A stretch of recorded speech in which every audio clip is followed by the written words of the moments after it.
Thank you, Kevin. Talk about building a stadium on a tight deadline. No, this is not another story about that stadium. Today we're talking baseball and the other stadium under construction. And if you thought the Raiders are up against a tight calendar, well, think again. New at 6, the 51s have an even tighter deadline. Our Jeff Gillen picks up the story from Summerlin. Good evening, everybody, from our new home of baseball. 8 months from now, the 51s will be taking the field. They broke ground in February. Look where they are now. And who better to give me a tour than Don Logan, the 51s GM. We're on the field. This is the level the field's going to be. But we're going to have seats coming right down to the edge of the dugout. You can begin to see the stadium, but this is what it will look like when it's finished. 10,000 seats. 22 suites, and some really cool stuff. Obviously, I think the highlight of the place is going to be the pool. Of course it'll have a pool.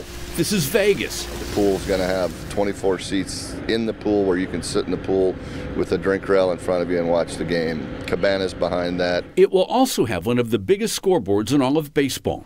All the amenities fans demand and players need. The crane's here. The steel starts going up next week, and they'll start pouring the concrete for the first deck. The $150 million project promises to be another boost to the neighborhood. It's a boost to Carla, who runs the food truck. You can't build a stadium on an empty stomach. When we get here early, one by one come 2 or 3, and then rush is like at 11 or so. The 51s will be leaving Cashman Field, home since '83, now outdated and worn. This is 710 feet higher than Cashman, and the ball flies here. Our Golden Knights, who live next door, won't need to duck. The 51s will have nets up. And speaking of hockey, little Winter here was dropping her brother off for hockey camp. She's psyched about the 51's new place. What's your favorite part about baseball?